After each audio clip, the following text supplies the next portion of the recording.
Okay, this is video 3 of a 3-part video series. The title of this video series is Remote Neural Monitoring, Electronic Synthetic Dreams, and Gang Stalking Crimes. At the end of video 2, and I do sincerely apologize to my viewers, at the end of video 2 I made a statement along the lines that, well, in the middle and towards the end of video 2, I made a statement that I was looking for a specific segment in the audio file of Technocrime for this episode number 43, because it was the most important segment that I wanted to play from the audio file, which comes from that episode. And unfortunately, I wasn't able to get to it in time before the video reached the 33-minute 9-second mark. In fact, right when the video was approaching the 33-minute mark, I mean, it was like 30 seconds away from it, is when the part on the tape recorder was coming to that part that I was trying to find correctly throughout the entire video. But trust me when I say that is still a good video to watch, because I included other sections of that Technocrime for this episode number 43 that were extremely relevant and important as well. Video 2 complements video 1, video 3 complements video 2. So they all three work together.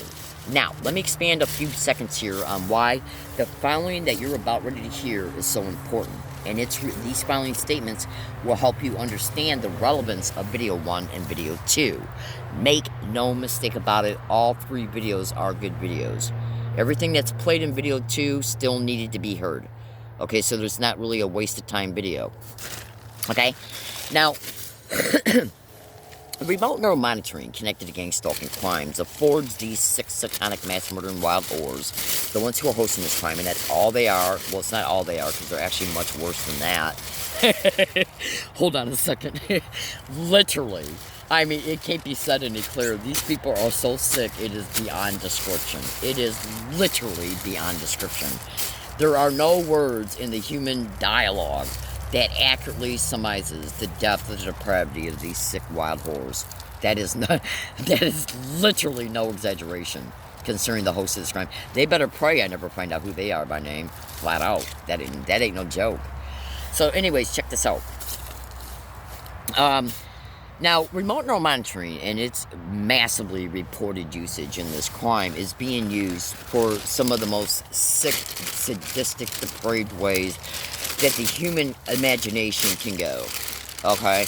The average person would even begin to think of using, of even thinking about what, well, the average person doesn't even know about remote neural monitoring, so they're not going to then sit back and say, well, how can we use it, and where can we take our imagination to in the most depraved ways? Even if you were to do that, you would still not even begin to approach the threshold of what these sick, sadistic, demented freaks are doing. These people are completely and totally criminally insane. Now, you should also know that criminally insane people can also be very intelligent and rational. I mean, look at what Hitler was able to achieve.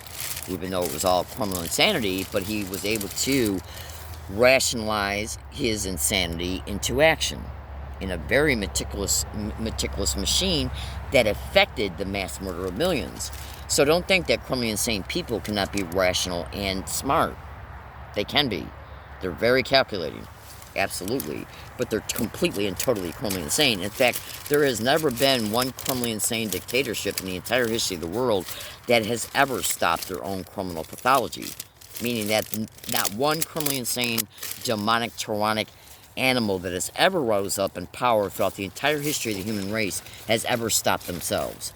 So you better believe these sadistic whores ain't going to be able to. They don't even know they're sick. They don't even believe they're sick.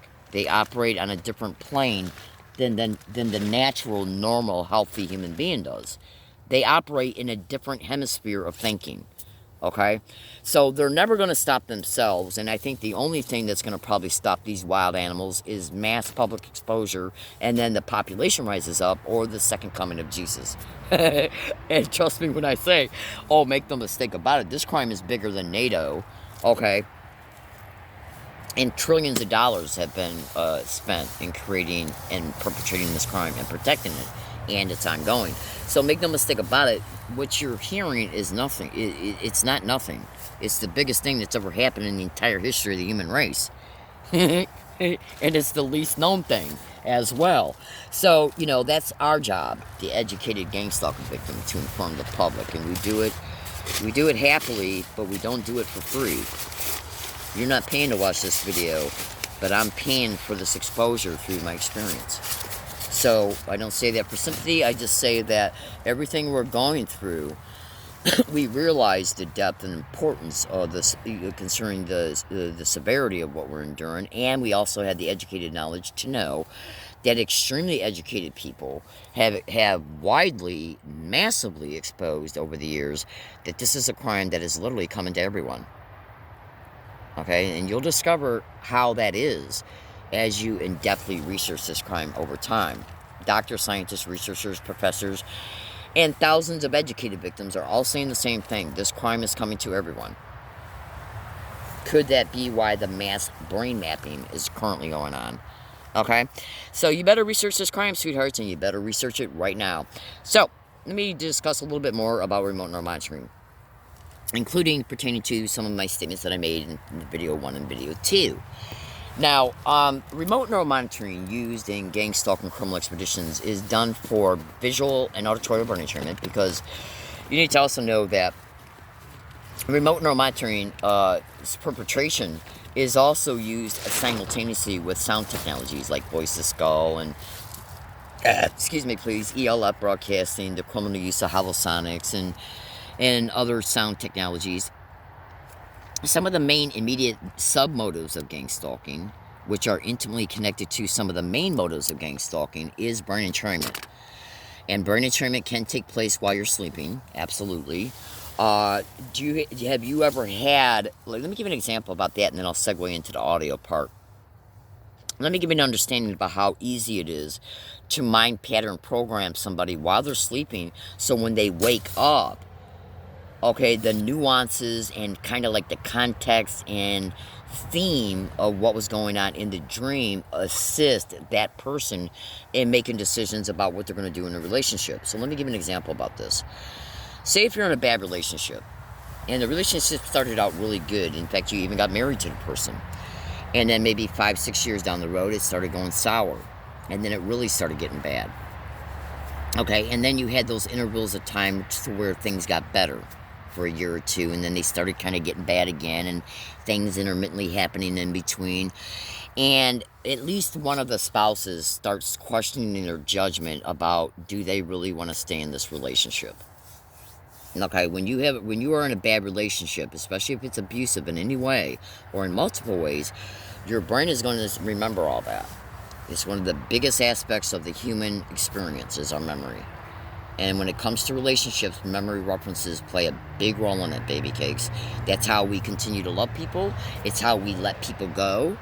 Okay, memory references play a big, huge role in relationships, absolutely, because we build relationships based on our experiences with people, and our experiences create the memories.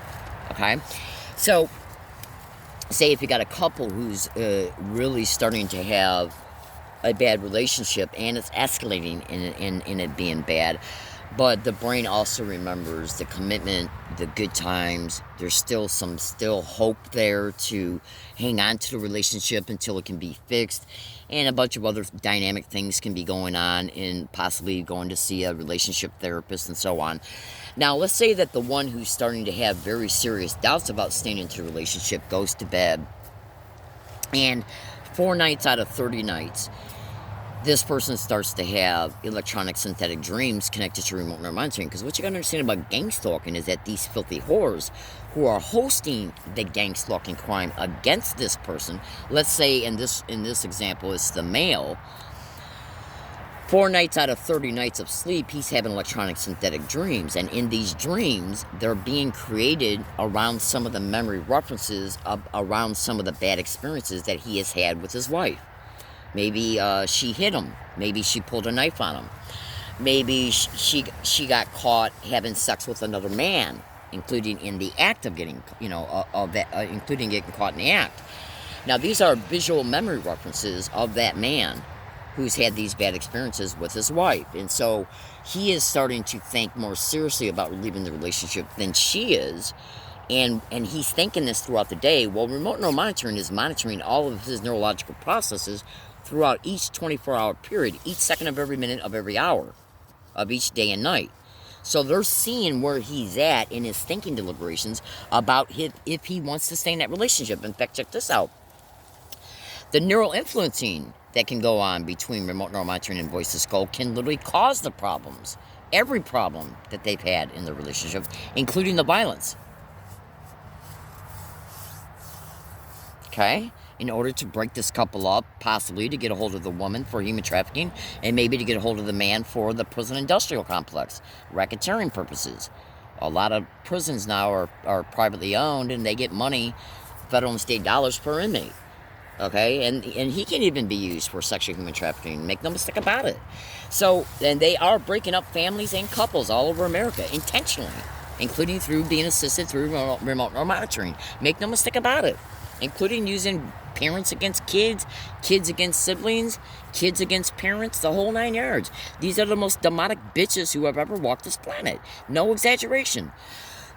So, 4 nights out of 30. When he goes to bed at night, he starts having these dreams, where in these dreams, there are electronic synthetic dreams created through remote neural monitoring, which was massively discussed in video 1 and 2. Discussed enough.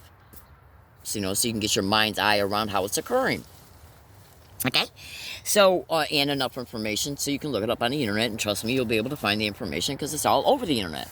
So, out of 4 nights out of 30, he starts to have these dreams, and within the dreams, he's re-experiencing some of the most baddest experiences that he has had with his wife that has led to that relationship turning into a consciously awareness that it's a bad one. So the most 4 significant episodes that they've had between each other. And then it's played, so these visual memories are played over and over and over again in a loop in his mind all night long. Okay, now that's the memory mapping and memory stimulation connected to remote neural monitoring, but that can be part of the electronic synthetic dream, which is nothing but a visual landscape where he'll see, where maybe they can create his wife going to the man's house that she had an affair with, that he caught her having an affair with. So they can take the visual picture of the house, the man himself, her walking up to his stairs and going into the home. Okay, the husband being in a car watching it occur. Okay, and then they can force the man's visual cortex to see her having sex with him, because it's artificially created through extremely sophisticated visual production software. So he's living this in his dream, in his mind, as he's dreaming this, after he's already caught his wife having this affair. Now, the reason why they're doing this kind of shit to this guy is because they want him to leave her. Now, if you've ever been in a bad relationship before, and then you end up having nightmares or bad dreams about any content related to any past experiences related to that relationship, then when you wake up, it doesn't matter if you made up the day before or a month before and everything's been fine all week and things have been looking up. When you wake up, your subconscious and your unconscious is going to nudge your consciousness to remember vague aspects of that dream and its experiences that you just had. And so it's going to compromise and influence your thinking, at least within the first hour of upon awakening. Okay? And if maybe she comes in and says or does the wrong thing, or does a little thing that irritates him, he might start thinking, this relationship isn't where I want it. I was right a month ago about leaving her. Okay? Staying with her is causing me to have these bad dreams and re-experiencing it in my mind of the bad events. And all of these statements can be put in his head through Voice to Skull with voice marking, in order to get him to leave her. So when they start covertly managing and destroying her personal life, her job, her family relationships, and her personal relationships, and her car, and she gets put out on the street, she's very close to being human trafficked. So they need to get him out of the way. Welcome to gang stalking. And trust me when I say I've seen the interviews online where relationships were intentionally nearly influenced in order to create massive problems between husband and wives, and then the neural influencing through Voice to Skull and Voice to Skull with voice morphing to get one or more spouses to walk away from each other, children included or not. So then one or more of the spouses can be human trafficked. That is the satanic nature of these wild, mass murdering, filthy animals. Look, the people who host this crime will kill a child through slow kill torture, sadistic slow kill torture, including a little infant baby, and then go off to Arby's and have something to eat and not think twice about it. That is the level of these sadistic horrors. Okay? Literally, it's no exaggeration. Okay? They will literally torture an infant to death and then go out and get something to eat and not think twice about it. So I'm going to go ahead and I'm going to play you the audio that I was trying to lead up to in video 2 and didn't find it in time before that video came to its video mark, because this phone only allows me to make 33-minute long videos at a time, usually. So I'm going to go ahead and play it right now, and you need to listen to every single thing you're about ready to hear pertaining to visual cortex manipulation, audio cortex manipulation, remote neural monitoring. So she made this speech at the 33rd International Congress on Military Medicine in Helsinki in June of 2000, and her paper was titled Electromagnetic Neural Telecommunication and Cybernetics.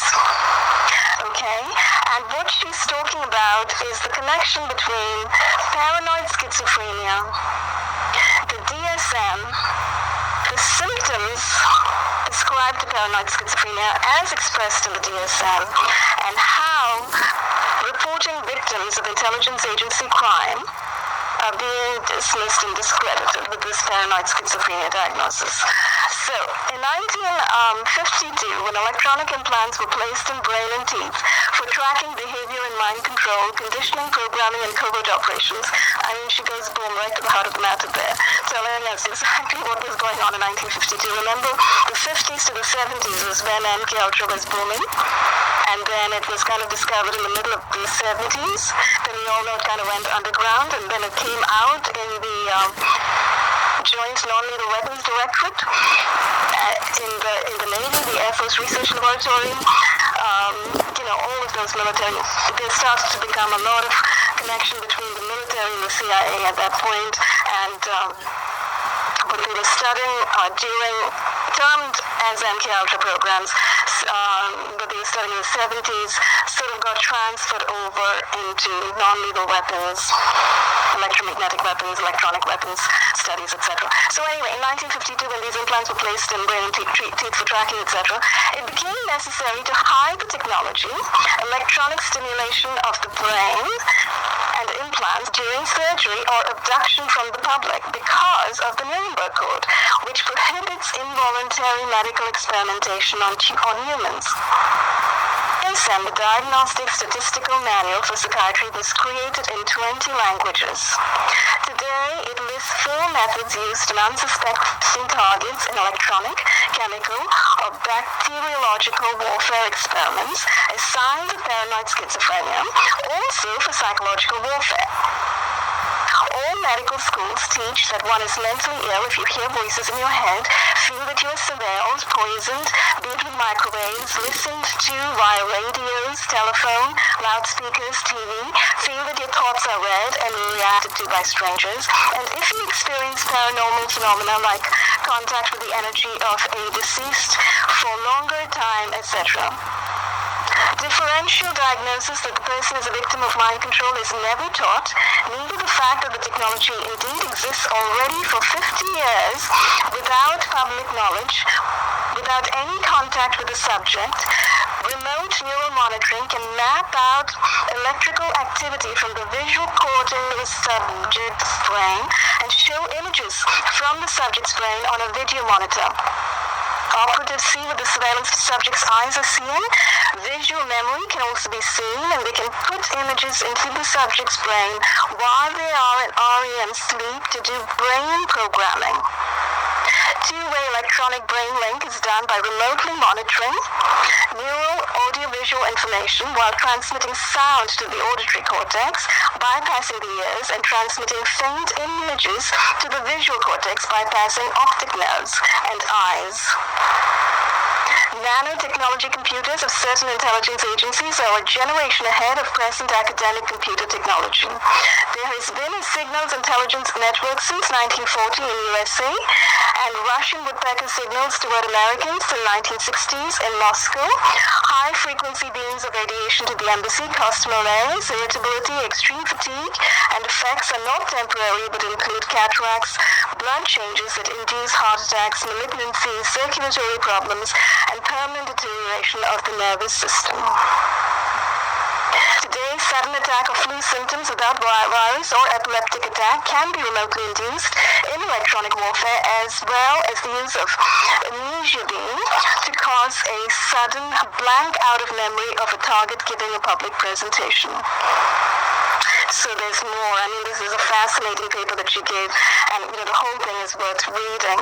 But I just wanted to give a taste of that connection between paranoid schizophrenia and how the DSM came out of nowhere at exactly the same time, 1952, when the intel agencies were implanting people, and it literally recorded those very symptoms that now doctors and psychiatrists use to dismiss the narrations and recountings and reports of reporting victims of crime.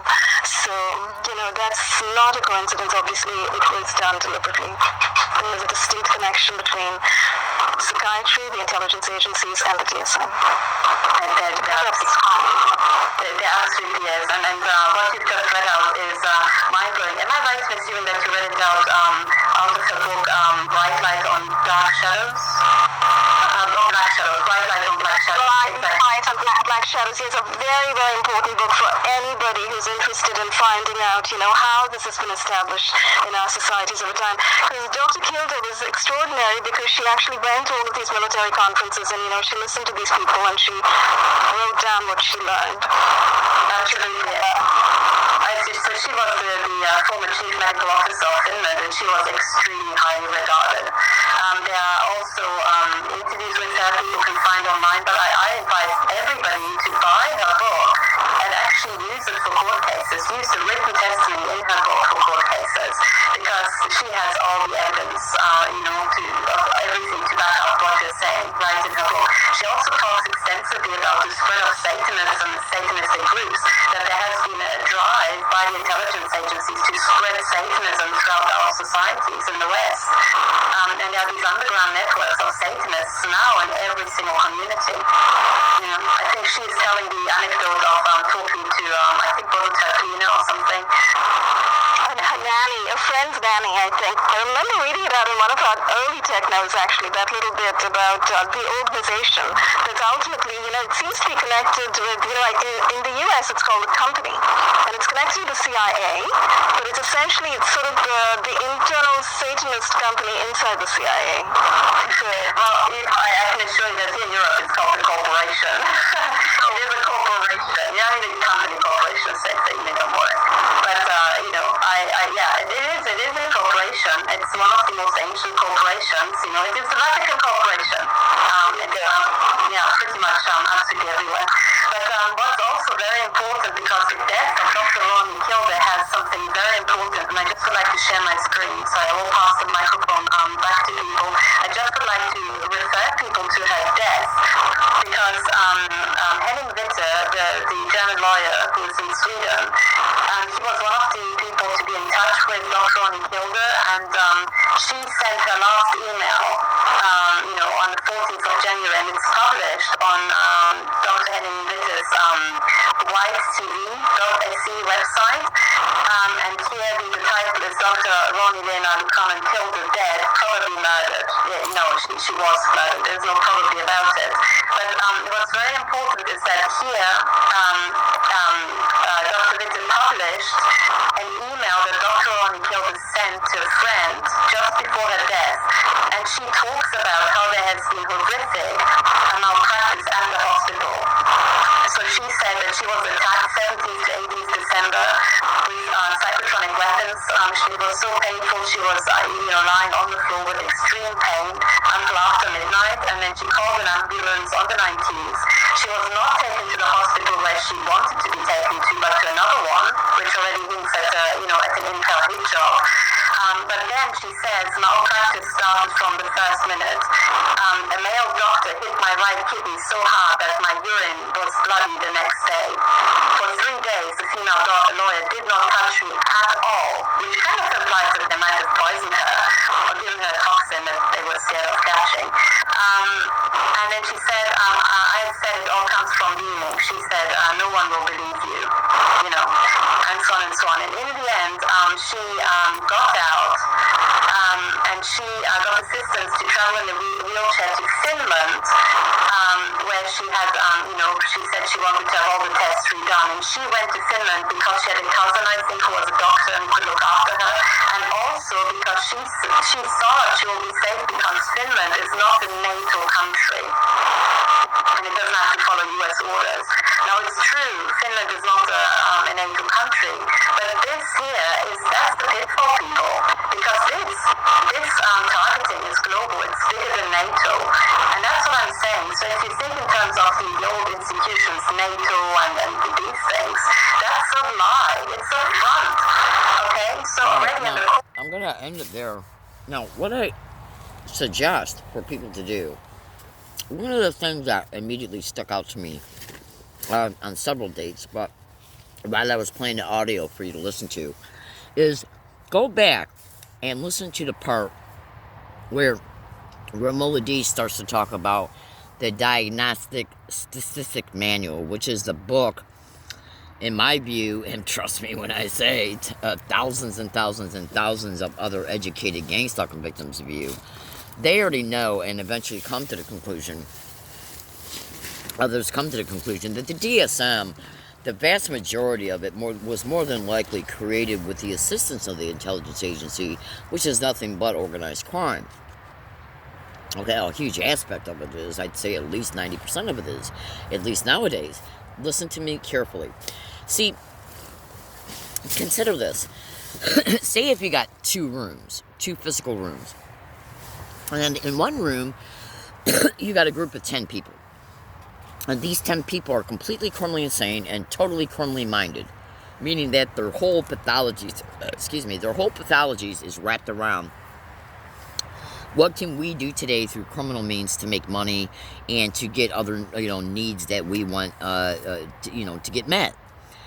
So in the other room is a book and a bunch of educational material that would allow these people to become educated about mental illness and neuropsychiatry and neuropathology and neuroscience and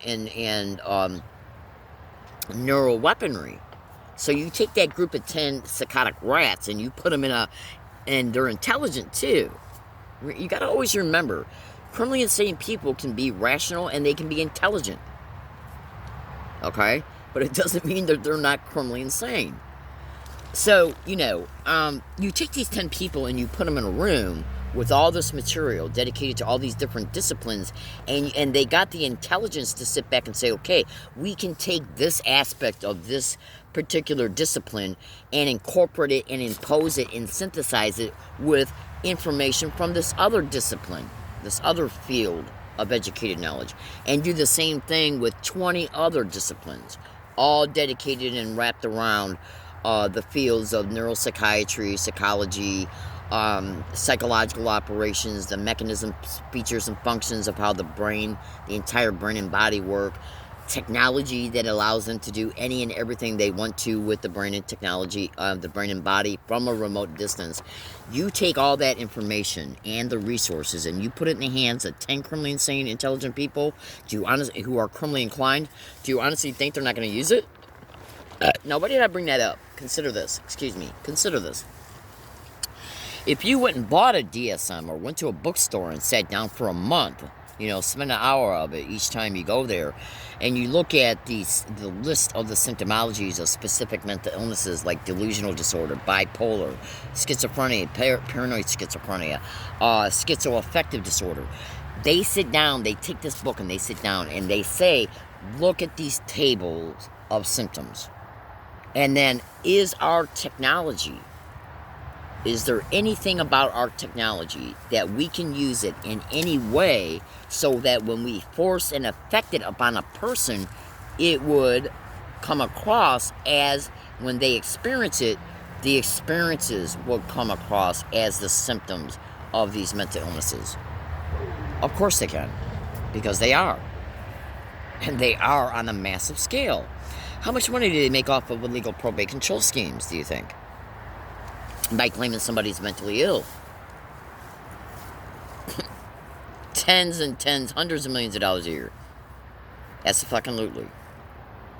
Okay, illegal imprisonment, illegal kidnapping, and much, much, much, much more as a direct result of these illegal probate control schemes, as a direct result of these technologies being remotely affected upon the neurological and biological systems of gang stalking victims and their direct connection to, okay, criminally insane, corrupt hospitals, psychiatrists, clinics, and medical centers, and much more. All throughout America. Okay? Some of them were even propped up and owned by organized crime, who are directly connected to intelligence agencies. So check this out. Oh, absolutely. There's massive money in the medical mafia. And part of the medical mafia is the mental health industry. So, that's like saying if you told a bank robber, you can go into this bank and rob this bank and walk out scot-free and you will never be arrested, you will never be approached, you will never be just arrested, nothing will ever happen to you and nobody will ever approach you about it. Do you honestly think that bank robber wouldn't walk into that bank? The vast majority of the people would. Nowadays. Okay, because people are being forced to live in such hard times and poverty. I mean, come on. Now, we're talking about the most extreme criminals that have ever walked this planet, and you're giving them technology that enables them to force and affect this technology in ways to where the victim, who's completely ignorant of the technology, even when you're not ignorant about this technology, you can still be manipulated through it. Because it's got thought interruption capabilities, it's got memory blanking capabilities, it's got the ability to make you think you're having your own thought when it's actually an artificial thought through V2K, voice to skull, and voice morphine. Do you really believe that a sick, satanic, mass-murdering, gang-raping, human trafficking wild animal who's in possession of this technology is not going to use it in order to control human beings, to enslave them, to make money off them? Anybody with 2 brain cells would say 1 + 1 = 2. So I wanted to sit back and say to you, to this day, my fellow American citizens, research what I expose. Watch video number 1 and 2. Okay? Watch video number 1 and 2. Research my descriptions. Follow my instructions. Know truth. Because if you got a daughter or a son, if you got a mother or father, if you care about yourself, you better research this. Because this sick demonic crime is nothing but an epidemic going on in every environment you can think of, all over America, in every neighborhood, city, town, city, and state, in every environment you can think of.